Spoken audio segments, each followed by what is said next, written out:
to actually interact and understand what is it that I can do in my little community, in my village, in my location, in my area, in my estate, that actually can make a difference. And I know some of you are trying to do that. Some of you are engaged in activities that actually impact in your communities. And I'm proud of those universities, especially those ones from Parklands that I know that do that sort of thing, because those are the things that will make the Constitution a reality.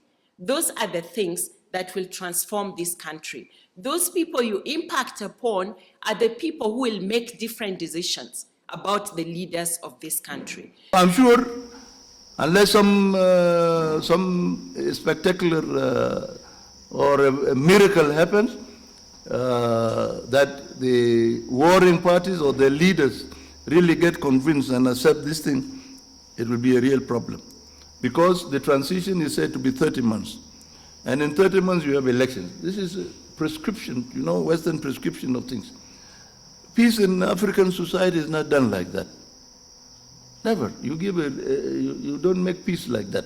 So tonight, let us encourage our people of South Sudan, and let us also decide, as young President Obama told you, the time for leadership is now for the youth of this country. If I could afford to dream out of Hall 6, we call it actually Nile Hall, and I come from, those of you may have tried to study a bit about who I am, nobody knows my father. Nobody knows my late mother. I come from out there. And I said, I dare. And I'm beginning to think, maybe Kenya iko na wenyewe. Is that your temptation tonight? I call you to action. What President Obama said is all of us have a right to belong. You cannot afford to be excluded. Don't exclude yourself. Take it out from where some of us have brought it. And struggle for a corruption-free nation. It is possible. Look at what has been happening since Obama left. The report of the Auditor General. I mean, you wonder whether we are living a movie in a movie country, or whether it's just, as Obama said, corruption is tolerated in this country. And so find your level while you're a student here. And some of us will mentor you if you allow us to, so that this nation and this region is going to emerge stronger. Otherwise, you're going to lose a moment for Africa. Personally, I thought the moment for Africa is now. But now, what with these emerging tendencies towards dictatorship, reversing even media laws, to which as a country we are kind of very committed, but people acting with impunity. If you want to believe the likes of Moses Kuria, yeah? Ask yourself, under the Constitution, provision is made for a visiting head of state to address our National Assembly. And under the Constitution, I'm sure you know, Parliament is defined as the National Assembly and the Senate. That opportunity was missed when President Barack Obama visited Ghana. Parliament was convened over the weekend for him to address it. Ask yourself as a law student, because I told you the most well-briefed person is the President of the United States.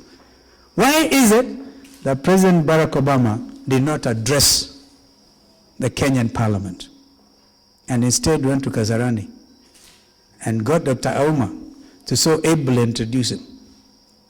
These are the hard realities of our time, which Kenyans choose to ignore. But what President Obama was saying is it behoves us in opposition and Kenyans to drive our agenda. We do not expect the Americans to come and read the riot act to a government. And please notice, it did not say a democratically elected government.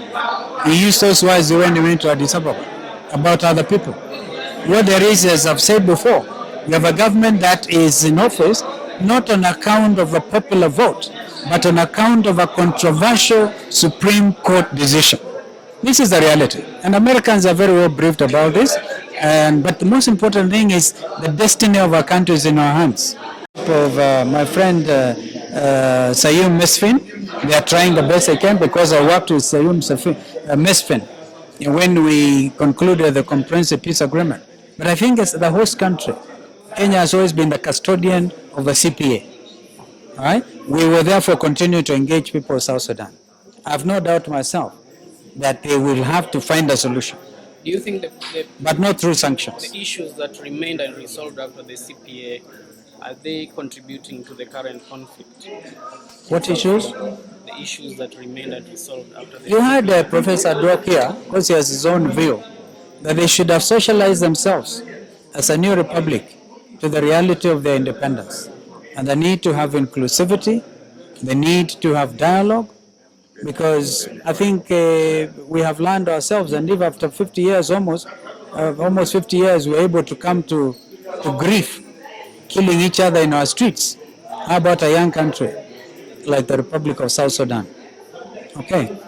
You see, I don't want to sound harsh, but judgment on Kenya's 11th parliament will be delivered by the Kenyan people at the next pause, because you're going to see a movement by the Kenyan people to bring real change.